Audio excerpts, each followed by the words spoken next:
Wow, this is a slight interrogation by the Gestapo. I hadn't quite appreciated it sitting down there. So this is something completely different, to paraphrase Monty Python. It's the organising committee, the management committee who've set up the event and been involved in the planning. We've wanted to allocate some dedicated time just to give you some transparency on how we've organised things and the finances and the organisation. And this is not a technical presentation, but it is important that we communicate to the community which we represent, and that the community get the chance to interrogate us over what decisions we've made, kick the tires, ask us about, why have you done it this way? What other options did you consider? This is the NetUK2. This is part of a journey through to next year's NetUK3, which we are going to talk about in a session in a further slide. So I guess what I'm trying to say is that you're primed to start thinking about what good looks like in terms of the future of these sessions, so that we can take that on board for next year's and then beyond next year. So that is an iterative process. We want to do it in a two-way engagement process. So I should, like I always like to do in my presentations, if I don't get asked any questions, I'm going to pick on people to basically say something out loud and contribute to this discussion, because we don't want to feel like we're just sort of doing it in a vacuum without the support of the community behind us. So, it's been quite interesting personally for me. I've really enjoyed the venue, so thanks very much to particularly the Links events team, who put a lot of work into all of this. Should explain, I'm the general counsel for Nominet, so I'm definitely not from the technical side of it. I've had to do a little bit of, we talked a lot about AI and other things. I've had to do a bit of chat GPT searches, find out what some of these acronyms all mean. Apparently, BGP means barely gets packets, so that was good. I did also ask it what an AS number was, but I can't read the answer out in polite company. It's a nice venue. We want to be invited back here, and keep it clean. So, as we go into this background, I wanted to sort of explain a little bit. We've not yet got the final outcome of this year's numbers, so these numbers are not final, and there will be a full report afterwards, so take that in mind. So there's still some sort of final costs to come in before we get a definitive outcome on the costs for holding the event.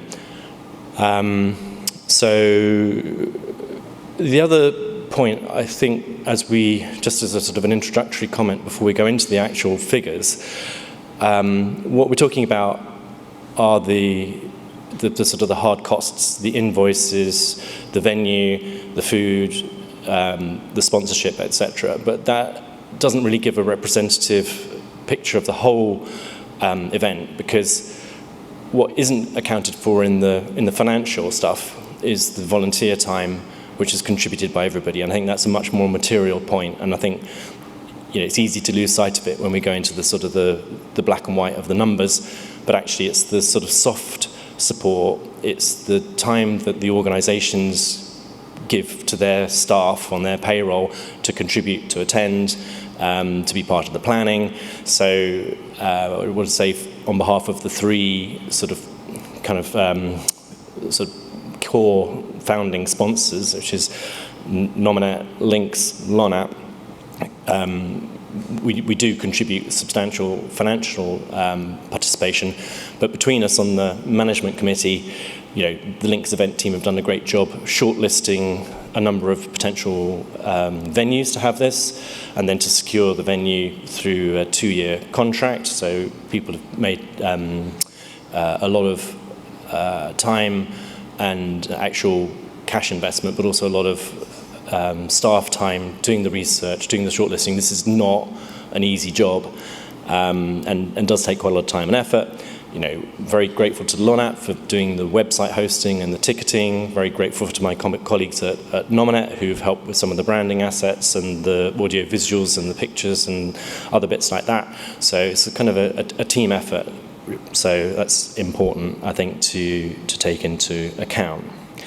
So going into the presentation, just to have a quick recap of really how we got to where we are today. We had a sort of an informal community discussion coming into this set of this cycle for the annual planning. So we've committed the three sort of core non-profits. We've confirmed our support going forwards for this year and for next year. After that, that's to be discussed. You can see broadly the background to delivering NetUK1. NetUK2 was obviously a bigger, better event. We had the benefit of a slightly longer run-in and planning and timing sort of window. So that was, I think the slide perhaps prematurely talks about we've delivered it. And I think, you know, we have delivered it. So that's where we are now. In terms of the financials, there's a little bit here which is probably worth explaining. So you can see that from the costs of NetUK1, which was a smaller event, was 75,000. You know, I'm a lawyer, so I just do it sort of the round back of the fag packet numbers. So it's gone up to nearly 109,000. But that is for a venue with much bigger capacity. The fixed costs are much higher.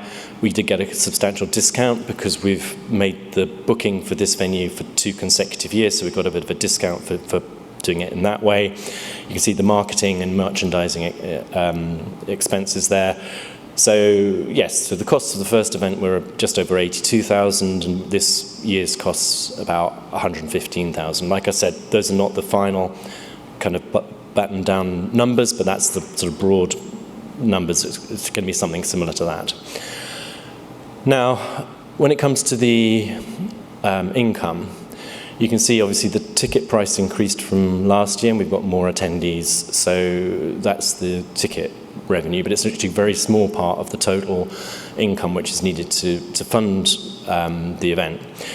Of the sponsorship, and I think this is something which is worth teasing out in the presentation. So each of the 3 sort of lead sponsors, the founders, each contribute 25,000, so that's 75,000. And you can see then, those of you who are good at your mental maths, for NetUK1 we had about 37,000 of third-party sponsors, and you can see it's more or less doubled to close to 75,000 for this year. So pretty much we've doubled the third-party sponsorship between the first event and the second event, and so obviously that's a very nice thing to have seen, and that's a big tribute actually to the work of Dave, who's I was going to say bullied, but I was going to say, you know, encouraged sponsors, and I think it's also a good sign of you know, the trust of the community, the strength of the endorsement to make it a good event and to, you know, have all the great food and entertainment and all the rest of it. You know, ChatGPT is great, but it cannot yet organise a piss up in a brewery. So that's the breakdown there, and you can see, yes, of course, it looks like quite a decent surplus. 33,000 on the first year, 43,000 this year. There or thereabouts. But don't forget, without the 75,000 contributed by the 3 founders, the event is still not sustainable. So we're not yet at a point where the event is sustainable, but we're trying to get it to a point where it has the working capital to commit for future years to enable the security of the planning and the venue, so that the guys doing the programming can do that in confidence that there is going to be a venue and that there is their financial support for that important part of all the logistical setup.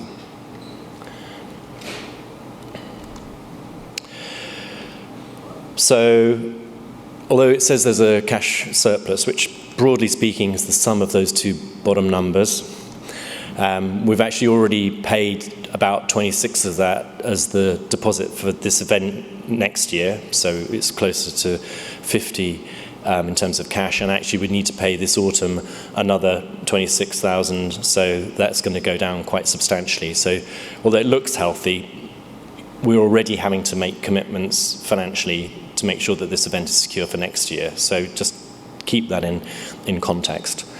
We are planning bigger and better for next year, so that will mean more marketing and organisational costs.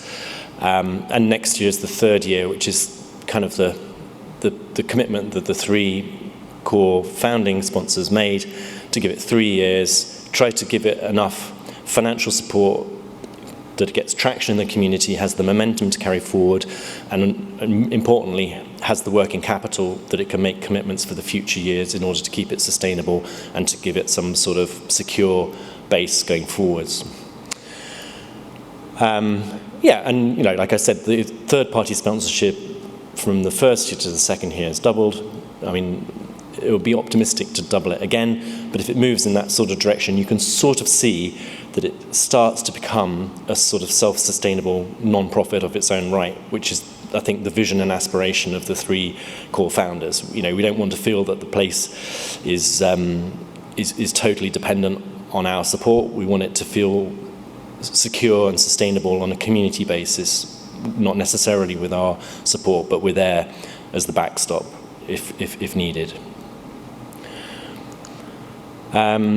Future planning, we talked a bit about. I hope you've had a chance to talk to the management committee, the organising committees, the program. It's been a really interesting and diverse set of program, but that's all sort of looked at in terms of the infrastructure, I guess, to do that. But we do want to start a conversation about, well, what does the future leadership look like for this? It doesn't, we don't want it to be a small sort of introspective, cliquey group. We want to get new people in. The whole point about this is to capacity build, to start to expand the networking, infrastructure. We want to, I've talked about it slightly jokingly, but yeah, we want to beat the Germans. Yeah, we want to be better than DNOG, and we've got ambition and vision to make this a really important and successful part of the planning calendar for the industry. So we need your help to do that, I suppose, is the thing. So this is the call to action. What can we do? What can you contribute? How could this be better? We've made mistakes. We've not got it exactly right. There are a number of different ways you can skin these sorts of cats and have different sorts of events. We've had to make some sort of good faith decisions, what we think is right, probably, but we've slightly had to do that going out on a limb because we don't know exactly what everybody really wants, and the community is very diverse, so different people will want different things. So that means balancing up competing interests, tensions. You've got the commercial part of it, which is really important because it needs to be commercially sustainable, but also it needs to have the correct balance of the technical and non-technical parts of it as well. So I thought the presentations on sustainability and things like that are a really important part of the conversation and help to expand everyone's horizon slightly above where they're sort of sitting in the whole piece of the industry. So ask us anything you want, any sort of contributions. There will be a post-event questionnaire, so we obviously do a survey, try to get feedback. We are not too sensitive, I think, to take criticism, but keep it nice.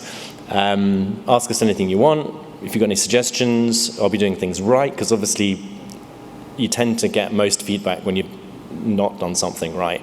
But if we are doing things right, then please let us know so that we can do more of it. If you want to see changes, then let us know, because then we can accommodate that feedback into the planning for next year's cycle, which is already, like I said, starting to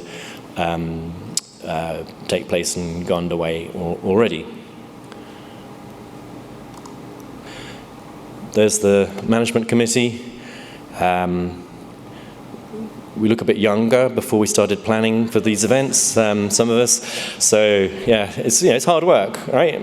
And I think we all really try to do a good job and to take our responsibilities seriously. But please, we are all here, we're all available. If you've got anything you want to tell us, then it's a good opportunity to do that. On that bombshell. So it's going to be a slightly shorter session than was planned, so that's fine by me. But if there's any more than anyone else wants to contribute, or if I've left anything out from the other members of the management committee, then please feel to chip in. Otherwise, I can't hear you, Dave. Everyone loves us, it's fine.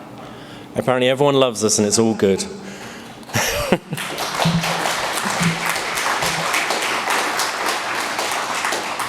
But yeah, thank you for attending, and also thanks very much for all the other contributions, especially from the fellow members of the management committee, and especially to Dave, who has put in a lot of hard yards to pull off the event, and I think it's been a really great one. So, thanks. Excellent. Thank you very much, Nick.